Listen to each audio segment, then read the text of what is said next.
Com valoro que has començat l'inici de curs en plans generals? Si heu notat alguna diferència, alguna dificultat més envers l'any anterior?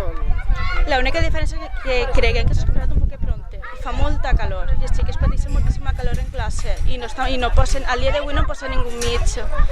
L'escola no posa ningú mig perquè els xiquets puguen estar millor en classe. Estan en moltes altes temperatures. I de qui creu que és la responsabilitat d'haver començat abans les classes i que els xiquets estiguen patint aquestes condicions? Creiem que això ve de conselleria, això l'escola i la direcció no té culpa de res, la conselleria que tampoc estan aclimatades les aules com per a començar tan pront en aquestes temperatures el curs.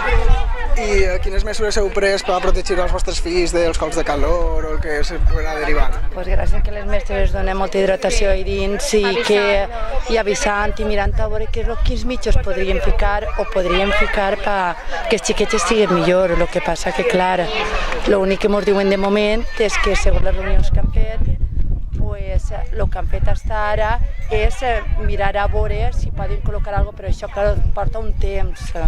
Entonces, mentrestant, els xiquets estan patint calor. I heu pensat en alguna solució? Heu proposat a la direcció del centre o a l'AMPA? Sí, hem proposat a la direcció del centre, inclús les mares, portar ventiladors sense aspes de les nostres cases, més que res per l'inici del curs. No serà pas sempre, sabent que ahir n'hi hagué reunió del Consell Escolar i se va aprovar que van a fer unes mesures, van a mirar a veure per col·locar aires, per col·locar ventiladors, però tot això falten diners. Van a veure pressupostos i això ho sabem, que això se va fer. El que passa és que això porta un tràmit i d'ací a que vinguin els ventiladors possiblement vinga el fred, hagi vingut el fred. Nosaltres demanem que per favor ens deixen als pares portar ventiladors a classe o alguna mesura temporal perquè és algo puntual fins que l'ola de calor, fins que la calor se'n vagi o fins que l'escola i la direcció posen els seus recursos.